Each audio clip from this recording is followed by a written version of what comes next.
आज का ये क्वेश्चन 101 नंबर से 120 नंबर तक होगा, यानी कि 20 क्वेश्चन का ये सीरीज होगा। आपने अभी तक 100 क्वेश्चन नहीं देखे हैं जो मैंने पिछले वीडियो में डाले हैं अपने चैनल पर, तो अभी जाएं, डिस्क्रिप्शन बॉक्स में मैंने सारे वीडियो का लिंक डाल दिया है, आप अभी देख लीजिए। या फिर मेरे चैनल पर जाएं, प्लेलिस्ट में जाकर कंप्यूटर एमसीक्यू का आपको एक मिलेगा प्लेलिस्ट, उसमें सारे वीडियो हैं, आप जाकर वहाँ से भी पूरा वीडियो देख सकते हैं। चलिए आज का हम सेशन चालू करते हैं। क्वेश्चन नंबर हमारा 101 है, एएलयू का पूरा नाम क्या है। आपको बता दें कि आप कॉपी कलम लेकर बैठिएगा ताकि जिस क्वेश्चन का आंसर आपको नहीं आए वो आप नोट आउट कर सकें, ताकि बाद में आपको रिवीजन करने में सुविधा रहेगी। और आप कमेंट बॉक्स में ज़रूर बताइएगा कि आपका आज का कितना क्वेश्चन सही हुआ। तो क्वेश्चन है 101 नंबर, एएलयू का पूरा नाम क्या है। आपको बताना है कि एएलयू का फुल फॉर्म क्या होता है। ऑप्शन नंबर ए है audio logical unit, option number B है arithmetic logic unit, option number C है एक्सेस लोडिंग यूनिट, या ऑप्शन नंबर डी इनमें से कोई नहीं। तो इसका सही जवाब होगा आपका option number B, arithmetic logic unit.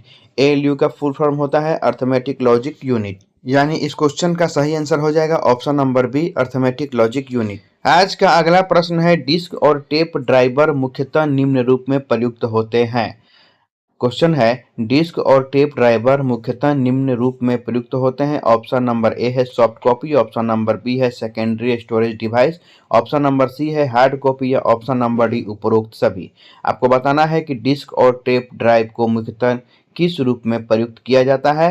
आपको चारों ऑप्शन दिए गए हैं, चारों में से कौन सा आंसर सही होगा आपको ये बताना है। तो डिस्क और टेप ड्राइव जो होते हैं वह मुख्यतः सेकेंडरी स्टोरेज डिवाइस होते हैं, इसलिए इस क्वेश्चन का आंसर हो जाएगा option number B, secondary storage device. Disk और टेप ड्राइवर को मुख्यतः सेकेंडरी स्टोरेज डिवाइस में प्रयुक्त किया जाता है। नेक्स्ट क्वेश्चन है, कैश मेमोरी क्या है। आपको बताना है कैश मेमोरी क्या होता है। ऑप्शन ए प्रत्यक्ष memory, option B secondary memory, option C CPU तथा मुख्य मेमोरी के बीच तीव्र मेमोरी, या फिर ऑप्शन डी इनमें से कोई नहीं। आपको बताना है कैश मेमोरी क्या होता है। तो इसका सही आंसर हो जाएगा आपका option number C. Cache memory जो होता है वह सीपीयू तथा मुख्य मेमोरी के बीच स्थित एक तीव्र मेमोरी होता है। कैश मेमोरी जो होता है वह बहुत तेज गति का मेमोरी होता है। अगला प्रश्न है, डिस्क को ट्रैकों और सेक्टरों में विभाजित करने की प्रक्रिया क्या होती है। आपको बताना है कि डिस्क को ट्रैक और सेक्टर में विभाजित किया जाता है, तो उस प्रक्रिया को क्या कहा जाता है। Option A tracking, option B crashing, option C allotting, या ऑप्शन डी फॉर्मेटिंग। आपको बताना है कि डिस्क को ट्रैक और सेक्टर में विभाजित करने की प्रक्रिया को क्या कहा जाता है। तो इस क्वेश्चन का सही आंसर होगा ऑप्शन नंबर डी, डिस्क और ट्रैक को सेक्टरों में विभाजित करने की प्रक्रिया को फॉर्मेटिंग कहा जाता है। अगला प्रश्न है, सीडी का पूरा नाम क्या है। सीडी का फुल फॉर्म क्या होता है आपको ये बताना है। Option A compact drive, option B compact disc, option C common disc, या ऑप्शन डी कलर डिस्क। बहुत ही आसान क्वेश्चन है, आप सबको मालूम होगा, और ये इंपॉर्टेंट क्वेश्चन भी है, ये सब फुल फॉर्म एग्जाम में आते रहता है। तो इसका सही आंसर होगा option number B compact disc. CD का फुल फॉर्म होता है कॉम्पैक्ट डिस्क, आप याद रखिएगा। नेक्स्ट क्वेश्चन हमारा है, डीवीडी का उदाहरण है। आपके पास चार ऑप्शन दिए गए हैं, आपको बताना है कि डीवीडी जो है निम्न में से किसका उदाहरण है। Option A hard disk, option B optical disk, option C output device, या option D solid state storage device. आपको बताना है कि डीवीडी जो है वह किसका उदाहरण है इन चारों में से। तो इसका सही जवाब होगा option number B optical disc. DVD जो होता है वह ऑप्टिकल डिस्क का एक उदाहरण है। अगला क्वेश्चन है, सीडी रोम एक खाली स्थान इकाई है। खाली स्थान में क्या भराएगा आपको ये बताना है। ऑप्शन नंबर ए है चुंबकीय संग्रहण, ऑप्शन बी ऑप्टिकल संग्रहण, ऑप्शन सी विद्युत यांत्रिक, या ऑप्शन डी उपरोक्त सभी। आपको बताना है कि सीडी रोम इकाई है, तो यहाँ पे खाली स्थान में भराएगा। इसका सही आंसर होगा ऑप्शन नंबर बी ऑप्टिकल संग्रहण। सीडी रोम एक ऑप्टिकल संग्रहण इकाई है। और सीडी रोम का आप फुल फॉर्म भी जान लीजिए, ये एग्जाम में पूछता है। सीडी रोम का फुल फॉर्म होता है compact disc read only memory. आप नोट कर लेंगे, ये एग्जाम में पूछता है सीडी रोम का फुल फॉर्म। सीडी का फुल फॉर्म कॉम्पैक्ट डिस्क, और सीडी रोम का full form compact disc read only memory. तो नेक्स्ट क्वेश्चन है कि ईपीरोम का पूरा नाम क्या है। आपको बताना है कि ईपीरोम का फुल फॉर्म क्या होता है। ये जितना मैं फुल फॉर्म आपको बता रहा हूँ ये सारे इंपॉर्टेंट क्वेश्चन है, क्योंकि एग्जाम में कम से कम 3 से 4 क्वेश्चन फुल फॉर्म से जरूर आते हैं, इसलिए आप सारा फुल फॉर्म याद रखेंगे। यहाँ बताना है आपको ईपीरोम का फुल फॉर्म क्या होता है। ऑप्शन ए है erasable programmable read only memory, option B है erasable pebble read only memory, option C है erasable programmable random only memory, और ऑप्शन डी है extensible programmable recoverable optional memory. आपको बताना है कि इन चारों में से कौन सा आंसर जो होगा वह सही होगा। ईपीरोम का फुल फॉर्म होगा, तो ईपीरोम का फुल फॉर्म जो होता है वह erasable programmable read only memory होता है, इसलिए इस क्वेश्चन का ऑप्शन नंबर ए सही आंसर हो जाएगा। ईपीरोम का पूरा नाम erasable programmable read only memory होता है। तो हमारा अगला क्वेश्चन है सीपीयू का विस्तृत रूप क्या है। यह क्वेश्चन जितना ही आसान है उतना ही इंपॉर्टेंट क्वेश्चन है, क्योंकि ये किसी न किसी एग्जाम में जरूर आता है, तो इसको आप याद रखिएगा। सीपीयू का विस्तृत रूप क्या है। ऑप्शन ए है common processing unit, option B है central processing unit, option C है सेंटर प्रोसेसिंग यूनिट, या option D central performance unit. आपको बताना है कि सीपीयू का फुल फॉर्म इन चारों में से क्या होगा। तो सीपीयू का फुल फॉर्म होता है सेंट्रल प्रोसेसिंग यूनिट, इसलिए इस क्वेश्चन का आंसर जो होगा ऑप्शन नंबर बी होगा। सीपीयू का विस्तृत रूप सेंट्रल प्रोसेसिंग यूनिट होता है। अगला प्रश्न हमारा है निम्न में से कंप्यूटर की आंतरिक मेमोरी नहीं है। 4 ऑप्शन है आपके सामने। Option A cache memory, option B main memory, option C floppy disk, या ऑप्शन डी सीपीयू रजिस्टर। आपको बताना है कि इन चारों ऑप्शन में से कौन सा ऑप्शन जो है वह कंप्यूटर का आंतरिक मेमोरी यानी कि इंटरनल मेमोरी नहीं होता है, आपको ये बताना है। तो इस प्रश्न का सही जवाब होगा option number C floppy disc.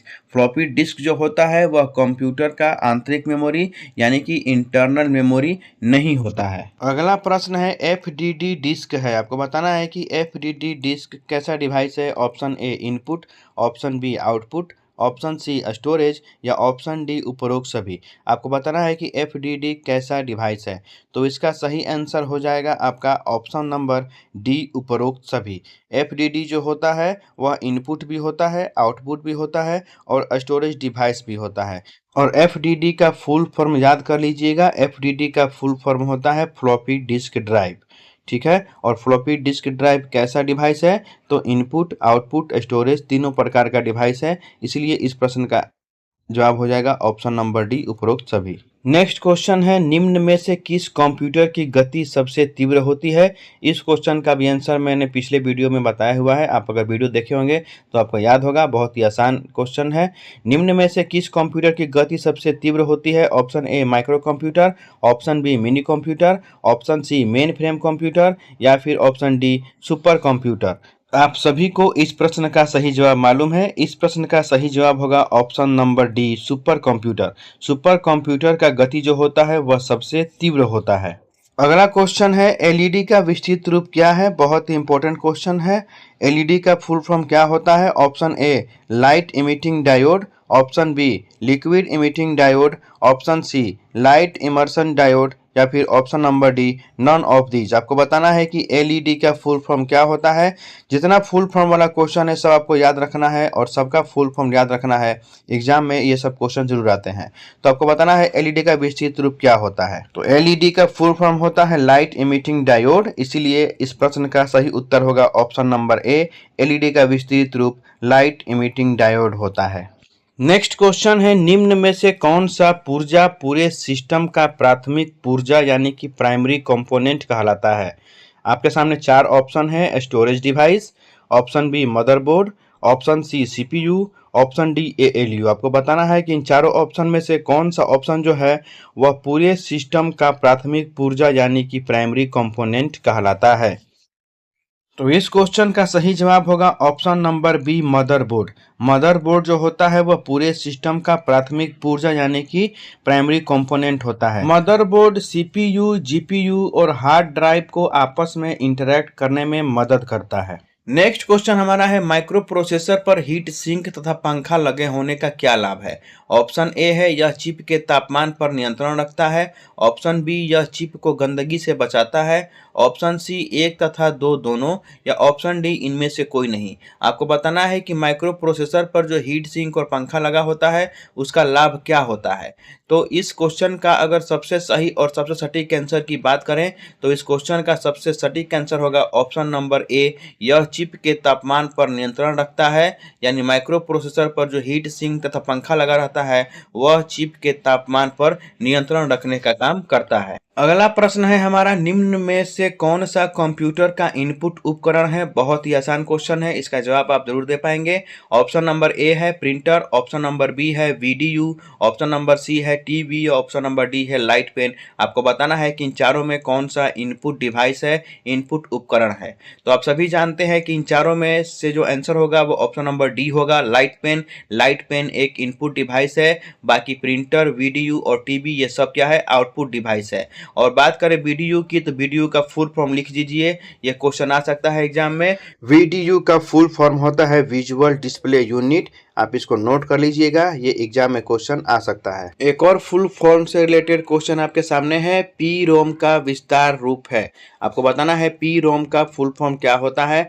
Option number A है program recoverable only memory, option number B है program read optional memory, option number C है प्रोग्रामेबल रीड ओनली मेमोरी और ऑप्शन नंबर डी है प्रोग्रामेबल रिकवरेबल ऑप्शनल मेमोरी। आपको बताना है कि P ROM का फुल फॉर्म क्या होता है। ये सारे फुल फॉर्म को आपको याद रखना चाहिए, नोट करना चाहिए, ये सब एग्जाम में बहुत ज़्यादा क्वेश्चन पूछे जाते हैं।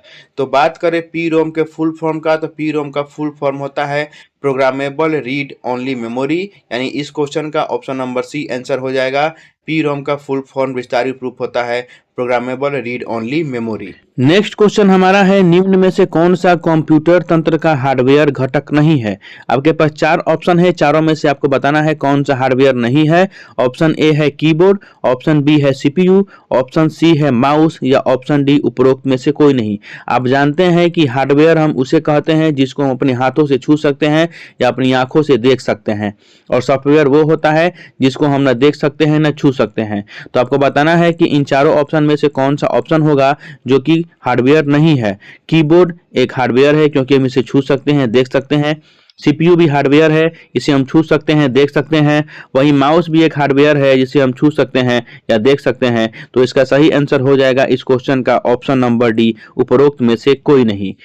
नेक्स्ट क्वेश्चन है, Quick Heal, Norton, Avast, McAfee and AVG किस प्रकार का सॉफ्टवेयर के उदाहरण है। अगला क्वेश्चन है आपका कि Quick Heal, Norton, Avast, McAfee and AVG किस प्रकार के सॉफ्टवेयर के उदाहरण है। आपका ऑप्शन है option number A virus program, option number B anti virus software, option number C office software या option number D open source software. किस प्रकार का सॉफ्टवेयर है Quick Heal, Norton, Avast, McAfee and AVG, आपको यह बताना है। तो इस क्वेश्चन का सही जवाब होगा आपका option number B antivirus software. Quick Heal, Norton, Avast, McAfee and AVG antivirus software के उदाहरण हैं। आज का आखिरी और अगला क्वेश्चन है, निम्न में से कौन सा टाइप मॉनिटर का है। Option number A VGA, option number B LCD, option number C LED या ऑप्शन नंबर डी उपरोक्त सभी। आपको बताना है कि इन दिए हुए ऑप्शन में से कौन सा ऑप्शन जो है वह एक मॉनिटर का टाइप है। तो इसका सही आंसर हो जाएगा आपका ऑप्शन नंबर डी, उपरोक्त सभी। VGA, LCD और LED जो है ये सारे एक मॉनिटर के टाइप है, और आपको इन तीनों का फुल फॉर्म भी जानना चाहिए कि VGA और LCD और LED का फुल फॉर्म क्या होता है। तो बात करें सबसे पहले हम VGA का, तो VGA का फुल फॉर्म होता है वीडियो ग्राफिक्स एरे। वही अगर हम बात करें LCD का फुल फॉर्म के बारे में तो LCD का फुल फॉर्म होता है लिक्विड क्रिस्टल डिस्प्ले। और अगर हम बात करें LED के फुल फॉर्म के बारे में तो LED का फुल फॉर्म होता है लाइट इमिटिंग डायोड। आपको इन तीनों का फुल फॉर्म याद रखना चाहिए क्योंकि इन तीनों का फुल फॉर्म एग्जाम में आ सकता है। तो आज के लिए बस इतना ही। आशा है आपको आज का ये सेशन पसंद आया होगा। मिलेंगे अगले अंक में अगले 20 वीडियो के साथ। तब तक के लिए अपना ख्याल रखिए और अपना तैयारी जारी रखिए। टाइपिंग साथ में करते रहिए। धन्यवाद।